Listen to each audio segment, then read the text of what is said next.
tanah air ku tidak kulupakan,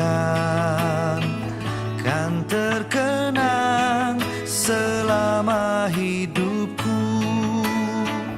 Biarpun saya pergi jauh, tidak akan hilang dari kalbu.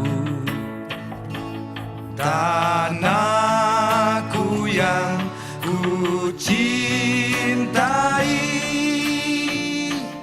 engkau ku hargai. Walaupun banyak negeri ku jalani, yang masyhur permai di kata orang, Tetapi kampung dan rumahku, di sanalah ku rasa senang. Tanahku tak ku lupakan,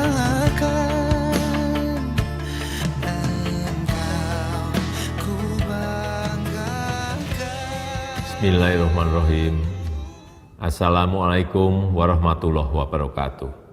Salam sejahtera bagi kita semua. Om Swastiastu, Namo Buddhaya, salam kebajikan.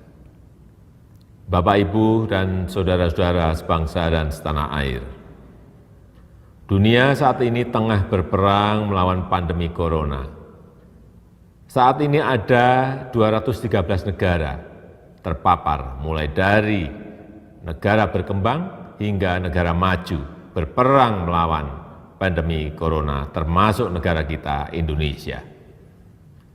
Saat ini obat ampuh untuk melawan virus corona belum ada. Tapi penyebaran corona dapat dicegah dengan kedisiplinan yang kuat dari kita sendiri. Ya, disiplin diri. Mulai dari disiplin menggunakan masker, disiplin menjaga jarak, disiplin hindari kerumunan, dan ini harus dilakukan secara bersama-sama dan terus-menerus, tidak boleh terputus. Seperti yang sering saya sampaikan, bekerja dari rumah, belajar dari rumah, dan beribadah di rumah. Namun saya juga melihat adanya kepedulian warga yang tumbuh di tengah kesulitan ini. Tidak saja peduli dengan bagaimana mengatasi pandemi corona ini, namun juga kepedulian agar roda ekonomi masyarakat tetap bergerak dan berputar, serta adanya berbagai uluran tangan untuk bantuan kemanusiaan.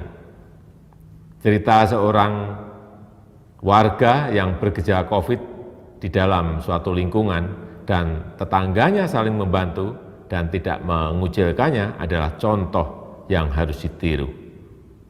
Oleh karenanya, kegotong royongan harus terus kita gaungkan. Kepedulian warga juga terjadi di bidang ekonomi. Banyak yang membantu tetangganya dengan membeli produk yang dijualnya.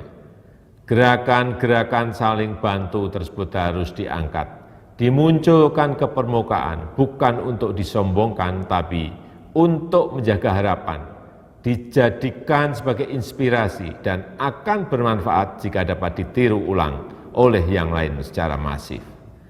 Aksi-aksi solidaritas ini adalah penegas sifat dan kebesaran bangsa Indonesia, yakni bangsa gotong royong, bangsa pejuang yang selalu menemukan kekuatan dan solusi lokal di tengah berbagai krisis. Kita tunjukkan bahwa dalam kondisi di rumah saja kita tidak menjadi semakin individualis, tapi justru kita semakin peduli satu sama lain. Juga perlu saya sampaikan kepada pemerintah daerah untuk meningkatkan pengujian sampel tes secara masif dan melakukan pelacakan yang agresif serta diikuti isolasi yang ketat. Segera dan terus siagakan satuan gugus tugas di tingkat kecamatan, kelurahan, RW, dan RT sesuai dengan kewenangannya. Jika ada warganya yang bergejala terinfeksi virus corona dan juga bila ada yang membutuhkan uluran tangan harus segera dibantu. Ini semua bertujuan agar penanganannya terpadu dan terkoordinasi dan tidak ada yang terabaikan. Pemerintah tidak bisa bekerja sendirian, tidak bisa. Peran serta seluruh lapisan masyarakat sangatlah penting. Semua ini bukan hal yang mudah untuk kita semua, tetapi saya amat percaya jika kita mampu melalui kesulitan ini bersama, kita justru akan menjadi bangsa yang semakin kuat dan siap menyongsong masa depan yang lebih sejahtera. Terima kasih. Wassalamualaikum warahmatullahi wabarakatuh.